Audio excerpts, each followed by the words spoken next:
Honorable Minister, sir, Honorable Minister of State, sir, my colleagues in the ministry and in NHAI, ladies and gentlemen. This is the last session of the day, and it is focused on the last E of the 4 E's we've been talking about.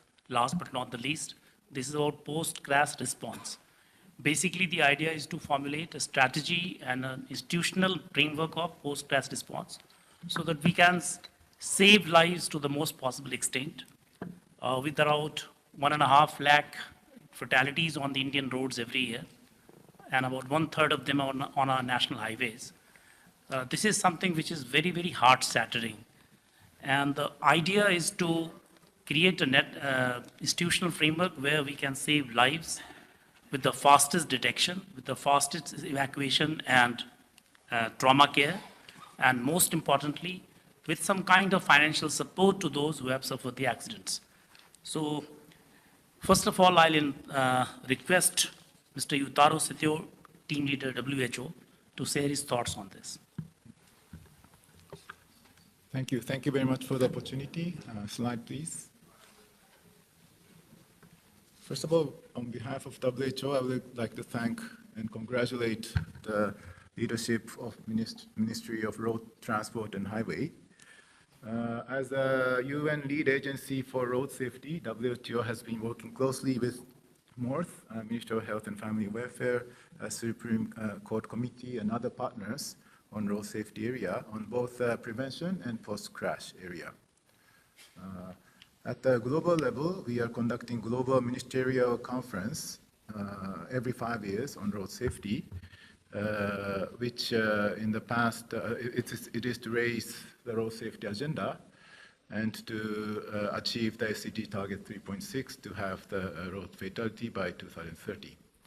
In the past, Honorable Minister have attended, and also for the last one in February 2025 in Morocco, the Honorable Minister of State has attended. And at the fourth meeting in February, 146 countries has attended this high-level meeting. But India was one of the first country to make the commitment, which is written here. But to highlight, India made a commitment that India is not just making a commitment today. We are building a future where road safety is non-negotiable. And I can see that today everybody is gathering to the evidence that you are really committed to make this a reality. In this area, we have, next slide, please. Yeah. So we have made a short, in this post-crash area, we had made a short presentation to be presented by Dr. Ashil, who is a focal point for road safety. Next slide. Just to continue on what he said, when the safe systems what we have for preventing of road crashes fails, we have the crash, and that happens for sure. So next. So this is what very important to see that in India, around 30 to 40% of the road crashes death happens on the spot. And around 10 to 15 happens during the transit, that's during in their ambulance or when they are transported. And 40 to 50% happens in the hospital. 40 to 50% of the deaths happen in the hospitals. And 10 to 15% happens after discharge. So this is the spectrum of deaths to happen. So on this spot, it's just 30 to 40% of the crash deaths. So rest, many of these things can be actually prevented. And what we always miss is that when we say there are mortality of 1.72 lakh, we miss that there is a disability of 7.5 lakhs, around 5 times of that. So in an hour, 25 people are getting deaths or are dying due to road crashes, and about 100 people are becoming disabled due to road crashes. That's often we miss that statistics. Next. So the thing is that if we have a good organized trauma care system, people with life-threatening but potentially fatal injuries are 6 times more likely to die in a place where there is no organized trauma care system than with an organized trauma care system. Next. So this is important. This is just a major slide. Here, when at this scene, when a road crash happens, when the first person comes, the bystander, the first responder, he is very key in this. And we are actually thrilled to hear the new initiative by the Morth on the Rahveer. That would be actually making a lot of difference in this, when the bystander would be and the person would be actually incentivized for doing some activity. That would be a great game changer. And while doing that, what we often miss is the first responder often comes here is a driver. He can be the driver of the vehicle, one of the vehicle, or maybe the driver around them. So what happens is that, sir, अभी जो driver licence का जो licensing system है, उसमें heavy vehicle और commercial vehicle में वो life saving skills पढ़ना लाइसेंसिंग का पार्ट कर जरूरी है, that need to be there. But private vehicle और नॉन कमर्शियल व्हीकल में वो जरूरी नहीं है. वो if we can actually bring that as a life-saving skill as part of the training of licensing of the people for non-commercial vehicles and the private vehicles, that would be a good thing to start. Then from there, when we have a call center, 112 is actually gaining a lot of momentum now, but there are still, it's not universal till we cannot call it as a universal call center number. If you call 112, ambulances, in India, there are 191,000 ambulances, which means that every 7 to 8,000 Indian has one ambulance. And if we functioning ambulance is around 173,000. Again, it's around 8,000 people having one ambulance, of which 43,000 is government ambulance. Rest is private ambulance. Can we create if some accident happened, you will have to wait a 108 ambulance or some ambulance. If you have a private vehicle ambulance just near you, you cannot access it. But can we make a system like there are in many other part of the world where you can actually rope in this 173,000 ambulances into one system, and the amount for that, if we can include in the cashless treatment part, if you can actually take that ambulance part also into the cashless treatment part, it would actually change the entire scenario. That would make sure that the golden hour time is met. That would change like anything. The system would change like anything. So, and coming to the hospital, just bypassing the transit part and coming to the hospital. So everywhere there are SOPs need to be developed. That I'll come to that, what is being done on that. And at the hospital, once you reach hospital, if you see, sir, in Delhi, if you go to AIIMS Trauma Center, the response time is 10 minutes. You will be resuscitated in 10 minutes. But you go to another hospital, there are hospitals even in Delhi where the response time is 45 minutes. Then what's the purpose of this golden hour? So you are taking to the hospital, but 45 minutes they are actually taking for resuscitation. So that's another big area. So that's a gap assessment we need to do for the hospitals. Now, next. So what? Health department, WHO is working with the health department, and health department is almost finalized this thing. There are 9 SOPs being finalized. One is the system building SOP for GIS-based analysis of optimization of ambulances, which can be done with Morth department only. Then SOP for tool for assessment of existing pre-hospital care facility based on a WHO tool which is adapted to the Indian situation. SOP and tool for hospital preparedness, that's gap analysis. Then looking at the processes, how to train a first responder. Already, Ministry of Health has developed a first responder tool that can be used by the for as part of the licensing part also. SOP for command centers, SOP for emergency technician, what need to be done, SOP for transit of the patient, SOP for management of emergency, SOP management for rehabilitation. As I said, there is a lot of people who are getting disabled. Next. So I'm not going to details. We can actually do a assessing of which hospital need to be strengthened based on ambulance, where to place the ambulances, 173,000 ambulances to get the best results, the response of 10 minutes, right? Next. So we can assess what is the speed limit of the ambulance to be put in each of the places. That exactly these things can be done to see that India has enough resources. Let me be very clear, and based on data, India has enough resources, enough ambulance to get a response time of 10 minutes. India has enough hospitals and trauma care facilities to get a response time and even resuscitation time of 10 minutes. Just what we need is to build the capacity and make sure that everything is coordinated. Next. So WHO has worked with many states on actually hand-holding them in the emergency trauma cell system development. I'm not going to details of that. That's what we call as champions of change. And UP has done a good job in that, and many other states has done a very good job in strengthening their emergency care system. But what often there is a disconnect, if I may, is that the convergence of health department and the transport department at the state level is not adequate. So that what one does, other department is not really knowing that. Thank you. Next. It's a global plan So this, I'm not going to details of our next. So thank you very much for this.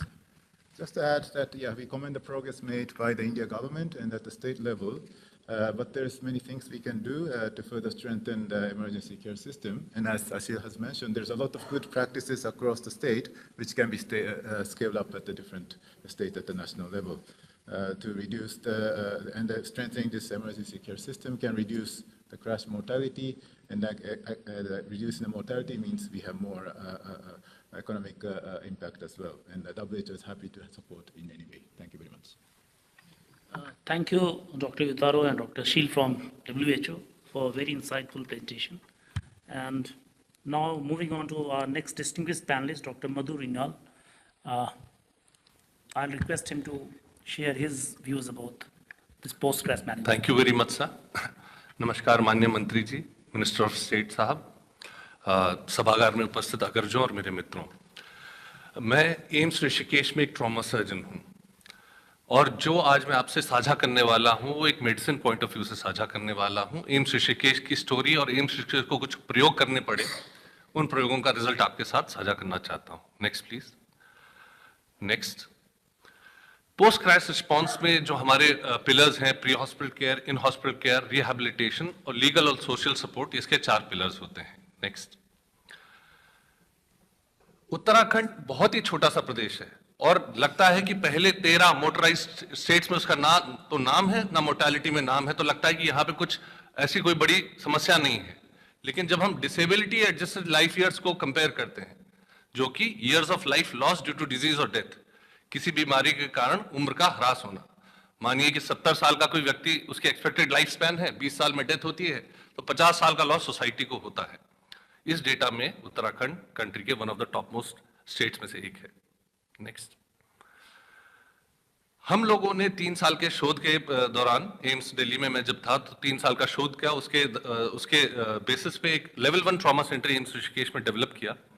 लेकिन पहले 6 महीनों में हमने देखा, 2019 में, 2016 से 2019 में, और मैं अपने WHO के फ्रेंड्स को बताना चाहता हूं कि WHO essential trauma services guidelines need of the injured patient हम लोगों ने लागू किया, जिसमें कि man power, processes and protocols and infrastructure, तीनों को हम लोगों ने 3 साल में डेवलप किया।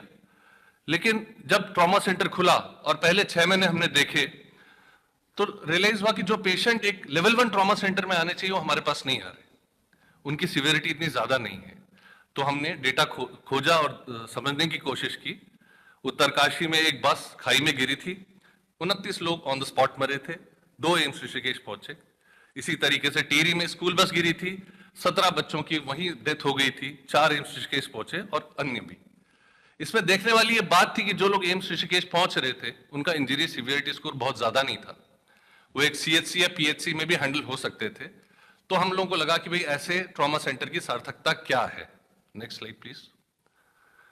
तो एक चीज तो हमें बड़े अच्छे तरीके से रियलाइज हो गई कि हमारे पास मरीज जिंदा नहीं पहुंच रहे हैं। जिन लोगों को हॉस्पिटल पहुंचना चाहिए, गोल्डन आवर की बात छोड़ दें, लेकिन जो बचाए जाने वाली स्थिति में हमारे पास पेशेंट्स नहीं पहुंच रहे हैं। नेक्स्ट। तो क्या कर सकते हैं हम लोग? Global goals, local solutions. हम लोग, इजराइल का डिजास्टर रिस्पॉन्स बहुत अच्छा था, उनकी मेडिकल टीम के साथ हम लोगों ने जाके ड्रिल्स किया, रिसर्च की। जापान में डॉक्टर हेली का कॉन्सेप्ट उनका समझा। नेक्स्ट। वर्ल्ड का पहला emergency medical system, married emergency medical system, Baltimore में हम जाके उनके साथ काम किया। और रिहैबिलिटेशन, जो हमारे 4 पिलर्स हैं, 4 पिलर्स को हमने जाके one of the best places in the world में स्टडी किया। नेक्स्ट। न केवल हमने उनको स्टडी किया, हमने वहां भी गए जो थर्ड वर्ल्ड कंट्रीज हैं, जिनकी सोशियो इकोनॉमिक स्टेटस और रिसोर्सेज हमारी तरह से हैं, लेकिन वो प्रैक्टिस में हमसे अच्छे हैं। तो थाईलैंड जाके उसका सिस्टम भी हम लोगों ने एनालाइज किया। नेक्स्ट। और इन लोगों के साथ करार भी किए। नेक्स्ट। हम लोगों को रियलाइज हुआ कि अगर हमको पेशेंट बचाना है, सार्थकता रखनी है लेवल 1 ट्रॉमा सेंटर की, तो प्री हॉस्पिटल केयर में हम लोगों को जाना पड़ेगा। इसके हम लोगों को कुछ वर्टिकल्स दिखाई पड़े। नेक्स्ट। एक यूनिवर्सल एक्सेस नंबर की हम बात कर रहे हैं, तो रियलाइज हुआ कि हॉस्पिटल में एक यूनिवर्सल एक्सेस नंबर नहीं होता। हॉस्पिटल में ही मल्टीपल स्टेक होल्डर्स होते हैं, ऑर्थोपेडिक सर्जन होता है, सर्जन होता है, वैस्कुलर सर्जन होता है, और मरीज फुटबॉलिंग होती है और उसका आउटकम खराब होता है। तो हमने एक ट्रॉमा टेलीमेडिसिन फैसिलिटी डेवलप की, जिसमें कि एक यूनिवर्सल नंबर पब्लिक को जारी किया, टोल फ्री नंबर, और कोई भी उसमें हमें पूछ सकता है, उसको प्रॉपर गाइडेंस के साथ उसके different aspects of trauma deal किए जाते हैं। 42,000 से ज्यादा ऐसे केसेस हम लोग इसके माध्यम से कर चुके हैं, जिसमें से लगभग 10% लाइफ और लिम थ्रेटनिंग पेशेंट्स रहे हैं। नेक्स्ट, सारे स्टेक होल्डर्स को हमने देखा, हम सिलोज में बात करें, मेडिसिन वाले ट्रांसपोर्ट से बात नहीं करते, ट्रांसपोर्ट पुलिस से बात नहीं करती, आपस में कोऑर्डिनेशन नहीं। जब हम में से किसी का कोई रिलेटिव होता है तो हम सब लोग फोन कर लेते हैं, लेकिन जब ये पब्लिक की बात होती है तो हम आपस में बात नहीं कर रहे। तो we invited everybody under the roof of AIIMS Rishikesh and we try to create common SOPs. Next, annual mega drill. ये मेगा ड्रिल में जो हम लोगों का ये हर वर्ष हम लोग करते हैं, सारे जो स्टेक होल्डर्स के साथ दो बसेस का एक्सीडेंट कराते हैं, स्यूडो एक्सीडेंट कराते हैं, जिसमें 80-80 पैसेंजर्स होते हैं, और एसडीआरएफ की मदद से उनका इवैक्यूएशन, उनका मैनेजमेंट, और स्टेट के बाकी मेडिकल कॉलेजेस और हॉस्पिटल के डॉक्टर्स को बुला के हम लोग ये देखने की कोशिश करते हैं 100 लोग अगर एक साथ आ जाएं तो उसको हम कैसे हैंडल करेंगे। नेक्स्ट, हमारे पास प्री हॉस्पिटल कार्डर अभी भी इंडिया में उतना डेवलप नहीं है। हमें कौन मदद करता है? पुलिस, हमारे स्टेट में स्टेट डिजास्टर रिलीफ फोर्स, और टैक्सी ड्राइवर्स और कंडक्टर्स, जो कि जैसे हमारे यहाँ चार धाम यात्रा के टाइम पे बहुत बिजी, ये लोग पहले फर्स्ट रिस्पॉन्डर्स हैं, तो हमने सोचा कि सबसे पहले इनके पास पहुंचा जाए। तो उत्तराखंड पुलिस ऑफिसर्स की हम लोगों ने ट्रेनिंग शुरू की। नेक्स्ट, ये हमारे साथ अलग अलग बैचेस थे। नेक्स्ट, एसडीआरएफ के ऑफिशियल्स की हम लोग रूटीन एनुअल ट्रेनिंग करते हैं। नेक्स्ट, फर्स्ट रिस्पॉन्डर्स जो टैक्सी ड्राइवर्स होते हैं उन लोग की हम लोग ट्रेनिंग करते हैं। आईटीबीपी जो इंडियन तिब्बत बॉर्डर पुलिस है, वो भी एक स्टेक होल्डर, उनकी हम लोग ट्रेनिंग करते हैं। और ये रियलाइज हुआ कि स्कूल हेल्थ प्रोग्राम्स में स्टूडेंट्स को हम लोग को टारगेट करना है, वो सबसे बेहतर होते हैं। नेक्स्ट, एम्स ऋषिकेश प्रति वर्ष 5000 स्टूडेंट्स को ट्रेन करता है फर्स्ट एड ट्रॉमा केयर के लिए। नेक्स्ट, नेक्स्ट, नेक्स्ट, ट्रेनिंग के बाद, और आप लोगों को बताने में मैं हर्ष चाहूंगा कि ये ट्रेनिंग हम 5000 रैंडम बच्चों की नहीं करते, उन्हीं 5000 बच्चों को 3 साल हम लगातार ट्रेन करते हैं। 7th में ट्रेन करते हैं, 8th में ट्रेन करते हैं, और 9th में ट्रेन करते हैं।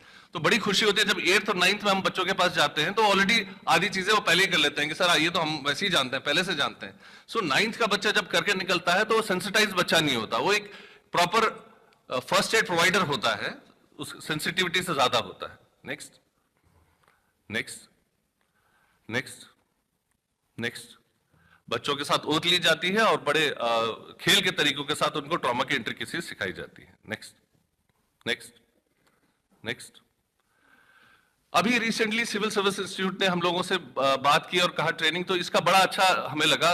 सिविल सर्वेंट्स की ट्रेनिंग शुरू हुई, क्योंकि अभी 3 दिन पहले मैं आपसे बात कर रहा हूं, पौड़ी में बस हादसा हुआ था, तो वहां पे ये बताना बड़ा एक्सप्लेन करना मुश्किल हुआ कि जो M1 पेशेंट होता है जिसकी सैल्वेजेबिलिटी नहीं होती, उसके बजाय हम बाकी लोगों को इवैक्यूएट करें तो जान बचाने की उम्मीद ज्यादा है। तो इससे कॉमन लैंग्वेज होती है, डिसीजन मेकर्स को अगर ये पता हो तो बहुत सुविधा होती है पेशेंट्स बचाने में।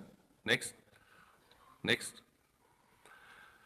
पेशेंट ट्रांसपोर्ट हमारे पास क्या है? हमारे पास 108 है जो कि बहुत ही अच्छा काम कर रही है, ये सरफेस हमारे क्षेत्र में है, और अब हमारे क्षेत्र में हेम्स भी है, that is heli services. Next, 108 बड़े दुर्गम क्षेत्रों में बहुत अच्छा काम कर रही है, लेकिन एक चीज रियलाइज होती है कि इनके क्लिनिकल ऑडिट्स की जरूरत है। क्लिनिकल ऑडिट्स हम लोग अपने हॉस्पिटल्स में यूजुअली हमेशा करते हैं, हर ट्यूसडे को कौन सा केस आया, इसको कैसे बेटर ट्रीट किया जा सकता था, ये सारा हम लोग डिस्कस करते हैं, जिससे कि जो हेल्थ केयर प्रोवाइडर्स हैं उनको बेटर गाइडेंस मिल सके। यदि ऐसा ही अगर 108 या अन्य प्री हॉस्पिटल केयर प्रोवाइडर्स के साथ वीकली हो कि उन्हें पता हो नहीं नहीं आपको ऐसा पेशेंट यहाँ ले जाना है, नहीं नहीं यहाँ तो गायनी की फैसिलिटी यहाँ ले जाना है, ट्रॉमा में यहाँ ब्लड बैंक नहीं आपको ऐसा करना है, तो वो आगे आने समय में बेटर डिसीजंस ले पाएंगे। नेक्स्ट, हम लोग को एक और चीज रियलाइज हुई कि अगर केदारनाथ जैसी जगह में अगर एक्सीडेंट होता है तो उसकी न्यूरो सर्जरी या तो एम्स ऋषिकेश पॉसिबल है या देहरादून में पॉसिबल है, और अगर सड़क से देखें डिस्टेंस तो लगभग 8.5 घंटा है, तो ये तो उसके लिए डेथ सेंटेंस है। हमारे भौगोलिक क्षेत्र में हेली सर्विसेज एक उचित माध्यम बन सकती थी, ये हम लोग ने रियलाइज किया और एम्स में इसके लिए प्रयास शुरू किए गए। नेक्स्ट, ये हमारा हेलीपैड है, हमने सक्सेसफुल हेली एम्बुलेंस का ट्रायल किया। नेक्स्ट, ये पहला सरकारी संस्थान है जो कि एयर एम्बुलेंस से जुड़ा है। नेक्स्ट, और अब एक फॉर्मलाइज हेली सर्विस हमारे पास है। अभी कुछ दिनों पहले प्रधानमंत्री जी ने एक हेलीकॉप्टर और उसकी पूरी सर्विस हम लोग को हमारे प्रदेश को गिफ्ट की, जिसमें कि हम लोग पेशेंट्स इवैक्यूएट करते हैं। Next, next, next, next, next, और अब तक हम 319 ऐसे हेली इवैक्यूएशंस हम लोग कर चुके हैं, जिसमें कि रोड ट्रैफिक एक्सीडेंट्स आप देख सकते हैं कि 58% एक मेजर चंक जो है रोड ट्रैफिक एक्सीडेंट्स का है। तो इसमें हम लोग को ये भी देखना है कि भाई हेली सर्विस के द्वारा रोड एक्सीडेंट विक्टिम्स की भी हेल्प की जा सकती है। नेक्स्ट, इन हॉस्पिटल लाइफ जो हमारा एक और वर्टिकल है हमारे इस सेशन का, उसको हमने कैसे उसकी तरफ हमारे प्रयास कर रहे हैं। एक ट्रॉमा ईडी बनाना बहुत ही सिंपल काम है, इतना मुश्किल काम नहीं। हम लोग सोचते हैं कि भाई बहुत सारी रिसोर्सेज लगेंगी, लेकिन 1 लाख रुपए के अंदर ऐसे कंज्यूमेबल्स आ जाते हैं जिससे कि आप पूरा एक ट्रॉमा ईडी डेवलप कर सके और मरीजों की जान बचाई जा सके। नेक्स्ट, रिहैबिलिटेशन की अगर हम बात करते हैं तो रियलाइज होता है कि खाली फिजिकल रिहैबिलिटेशन जरूरी नहीं है। पेशेंट तो फिजिकली रिहैबिलिटेट अगर हो भी जाए, मान लीजिए अगर एक गार्ड का एक्सीडेंट होता है और उसका पैर कट जाता है, तो वो अपनी लिमिटेड नॉलेज से बहुत ज्यादा कुछ नहीं कर पाता, लेकिन अगर हम उसे ट्रॉमा सिस्टम के फॉर एग्जांपल कॉल सेंटर में इंटीग्रेट कर लेते हैं, तो वो एक बहुत ही कमिटेड वर्कफोर्स होती है। तो social integration to get them back into community as a productive individuals is also very important. Next, एक और जरूरी चीज हमको रियलाइज हुई कि भाई जो हमारा कंपनसेशन है, जो लीगल फ्रेमवर्क, जो लीगल वर्टिकल में कंपनसेशन हम लोग जो पेशेंट्स को अवॉर्ड करते हैं या एक्सीडेंट विक्टिम्स को अवॉर्ड करते हैं, वो ग्रीवियस हर्ट पर डिपेंड करता है कई जगह पे। ये ग्रीवियस हर्ट का कॉन्सेप्ट 1860s का है, जो मैकॉले द्वारा किया गया था, आज तक उसका रिवीजन नहीं हुआ। ये वो टाइम था जहां पे प्राइवेशन ऑफ टूथ, मतलब टूथ टूट गया, एक फ्रैक्चर हो गया, फेशियल डिसफिगरमेंट हो गया, इसको ग्रीवियस हर्ट कहते थे। उस समय कोई एक्सरेज नहीं होते थे, कोई सीटी स्कैन्स नहीं होते थे, कोई एमआरआईज नहीं होते थे।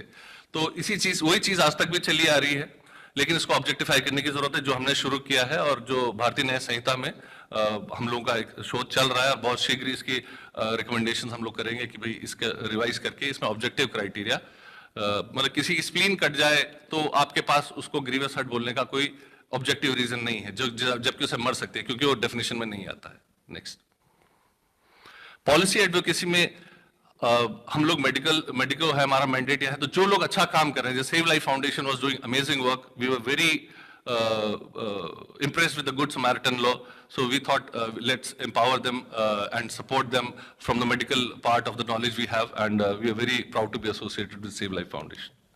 Next, इन हॉस्पिटल केयर बनाने के लिए ये रियलाइज हुआ कि जो पहाड़ का पेशेंट है वो सड़कों पे मर रहा है। आप एक जगह से रेफर कीजिए, प्राइवेट हॉस्पिटल सोचता है कि यार इसके पास पैसे नहीं है, मेडिको लीगल केस होगा, उसे रेफर करता है और वो हॉस्पिटल पहुंचने से पहले उसकी डेथ होती है।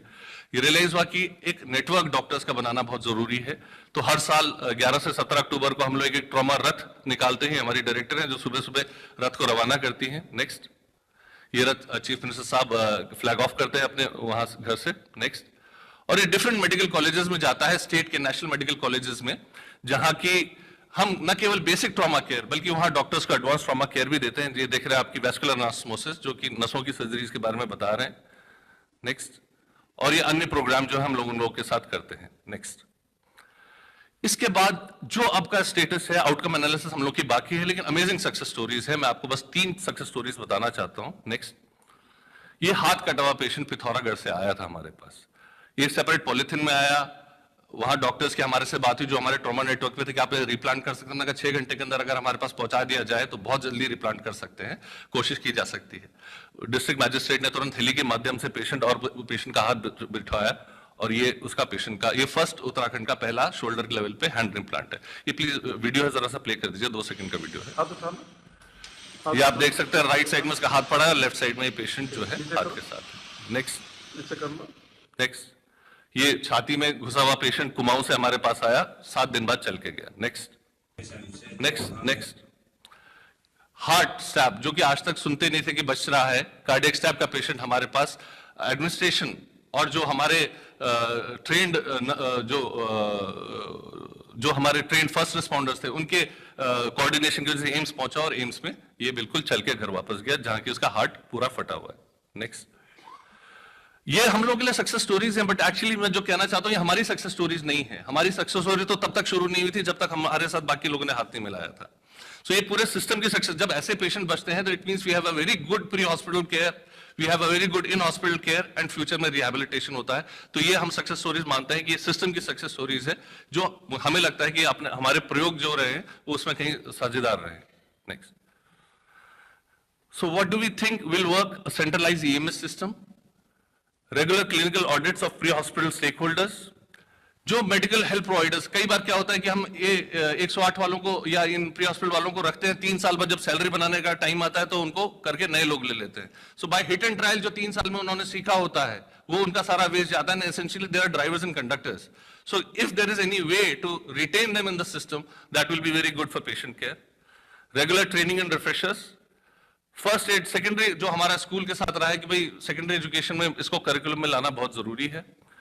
Trauma network health care providers को डेवलप करना पड़ेगा. हाईवेज को फ्यूचर रेडी करना पड़ेगा. अगर हम हेली की बात करते हैं दुर्गम क्षेत्रों में, तो कुछ कुछ समय में रोड्स पे हमें क्लियरिंग देनी पड़ेगी जहां पे हेली रुक सकता है. तो फ्यूचर रेडी हम लोगों को अपने साथ करना पड़ेगा. और short screening, brief intervention and referral for treatment, आज बहुत बात हुई थी तो इस पे हम लोग बहुत काम कर रहे हैं. अल्कोहल के लिए स्क्रीन करना, जब एक्सीडेंट हो और उसको उस समय बताएं तो सबसे ज्यादा रिसेप्टिव होता है. सेम होता है स्लीप डिसऑर्डर्स के लिए.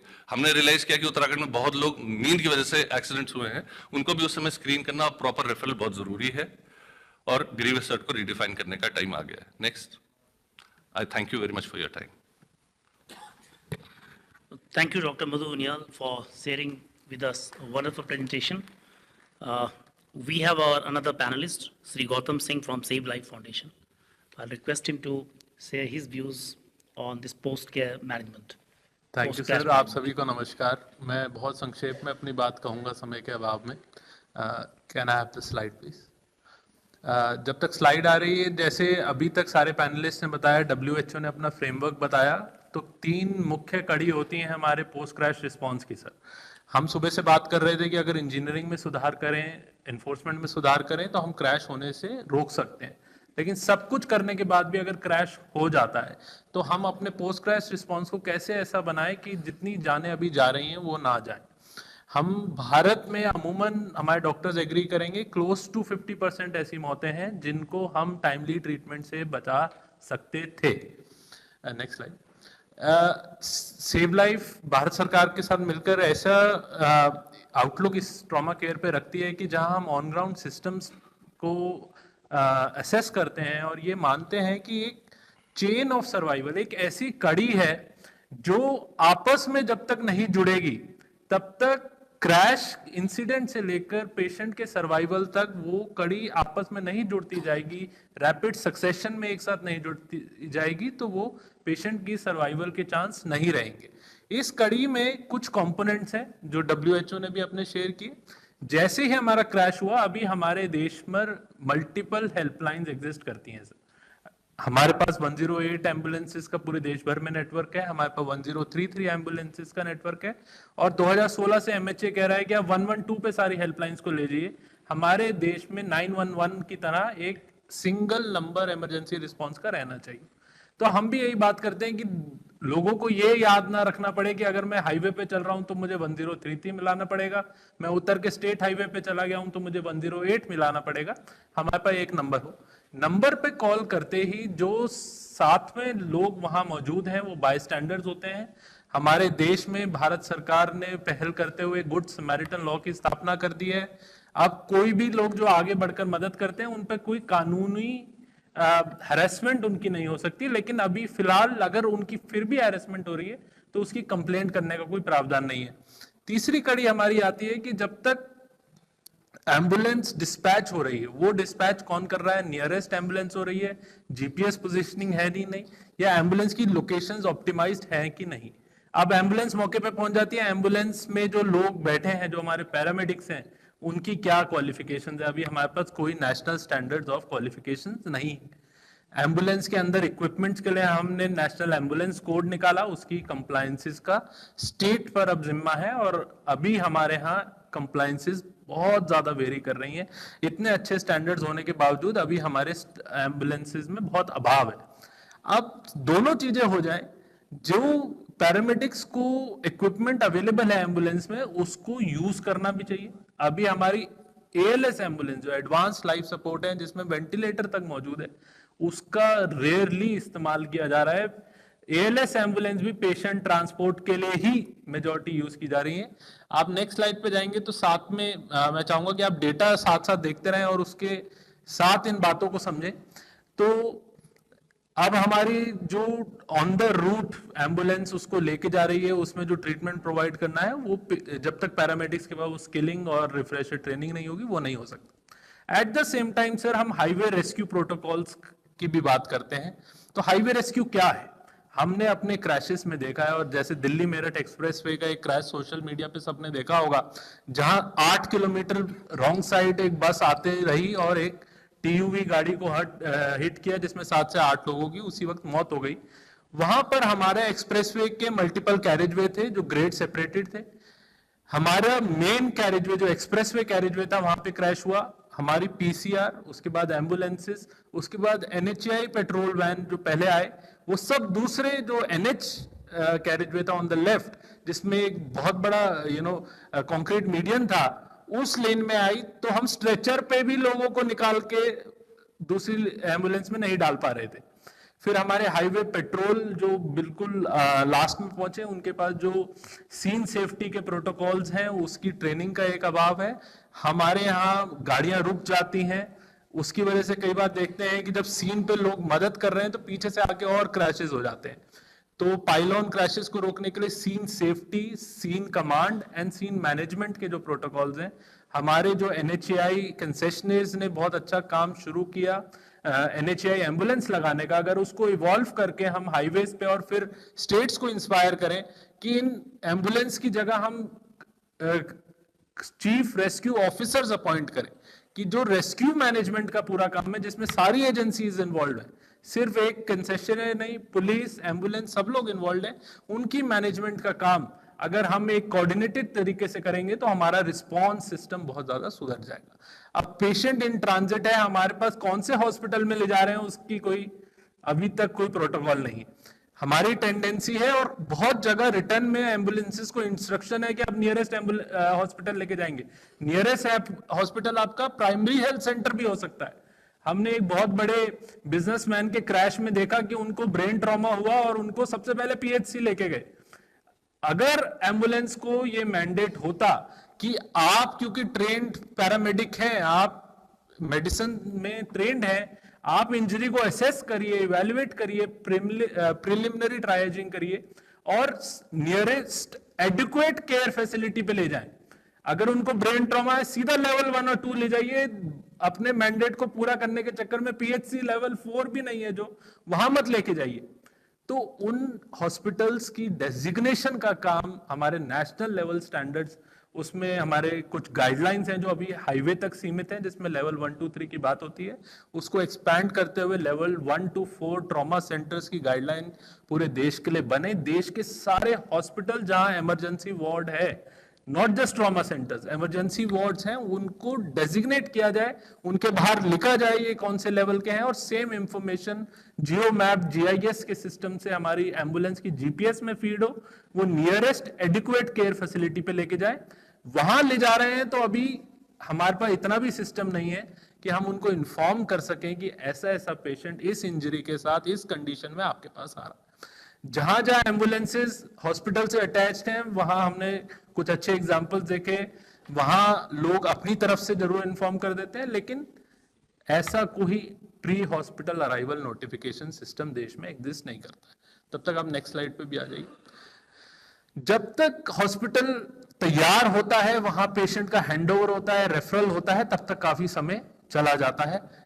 हमारे रेफरल प्रोसेसेस को स्ट्रीमलाइन करने के लिए ट्रॉमा रजिस्ट्री का इनिशिएशन हमारी एम्बुलेंस में ही जैसे केस खुल जाता है उसी वक्त हो जाना चाहिए। Most 108 ambulances are equipped with mobile tabs.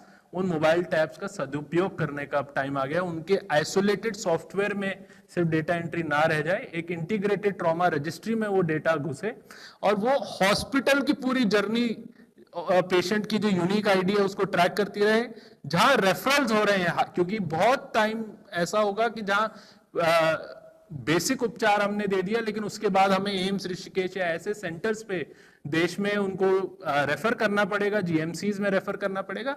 उन इंटर हॉस्पिटल रेफरल्स को सीमलेस बनाने के लिए हॉस्पिटल्स के बीच में एग्रीमेंट्स हो, सिर्फ प्रिस्क्रिप्शन पे ना लिखा जाए रेफर टू एम्स, आप जाइए फिर वहां दोबारा प्रोड्यूस कराइए, वहां वो आपसे दोबारा फ्रेश पूछताछ करेंगे, फ्रेश डायग्नोसिस करेंगे, फ्रेश ट्राइजिंग करेंगे।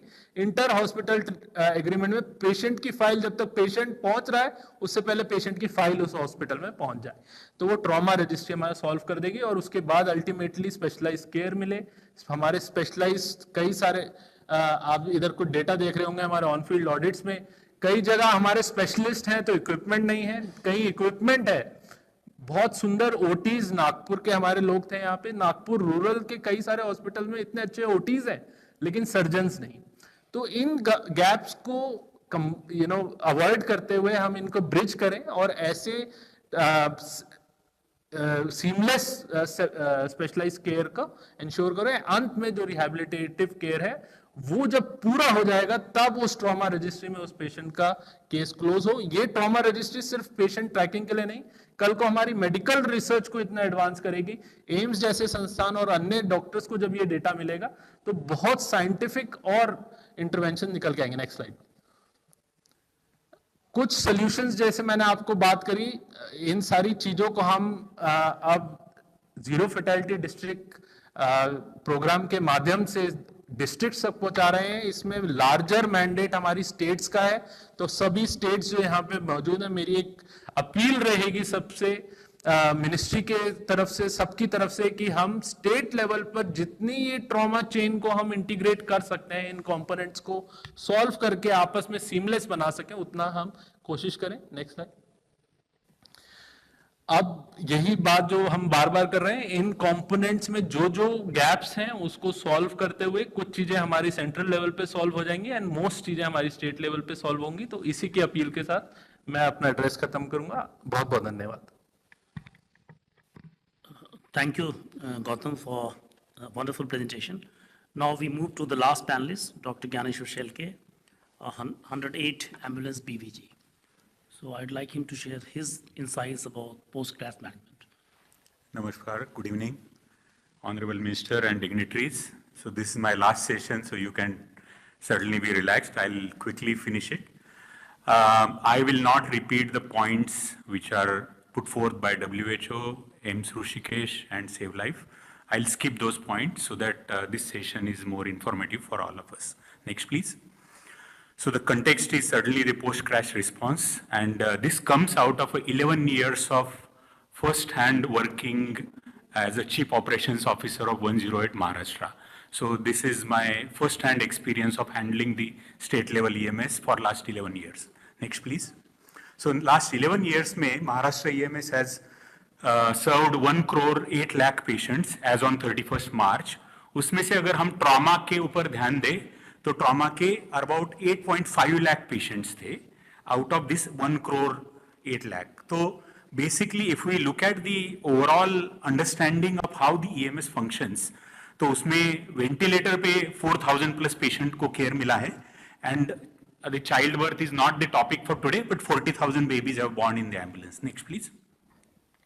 तो इसका 3 जो important components है, all of them have already mentioned. The ambulance and AIS 125 code has been wonderfully come up in the country.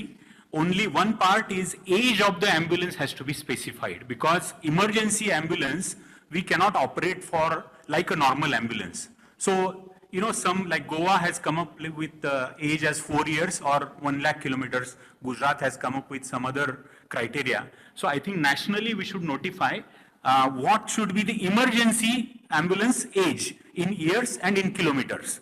That will help, because states will replace this emergency ambulance when ongoing basis. Control room is the key part of this is the nerve center of the entire system, because they are all state level control rooms and they gather each and every data, and they are very technologically advanced.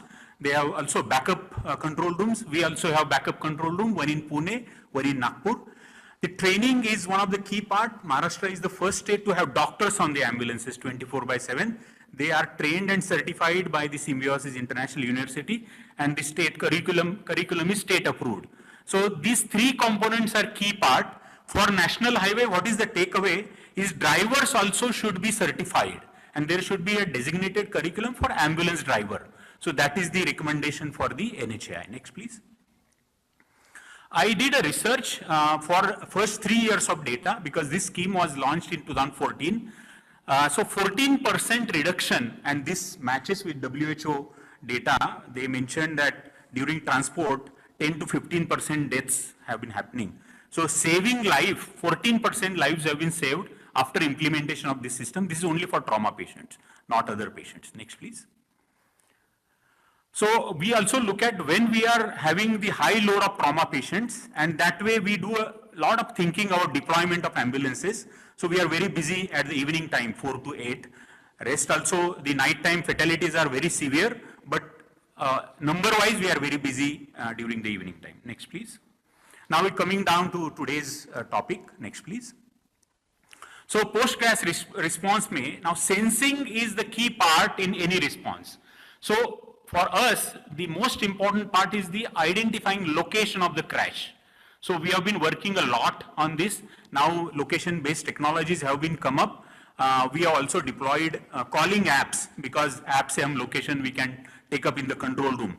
So sensing an emergency, we have been working very meticulously, and we are using a lot of technology. What3 World is one of the global technology. They have actually mapped the entire world in 3 meter by 3 meter square. The person on the highway usually don't know from where he is calling.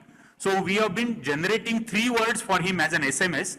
He just need to tell that 3 words back to us, and we can locate him exactly the location is taken in the control room. So these kind of technologies helps a lot. And also Bosch has integrated, when there is a car crash and airbag is deployed, the car actually gets connected to the control room. So such system, I think NHAI can definitely mandate, because now sensors have been part of the vehicles.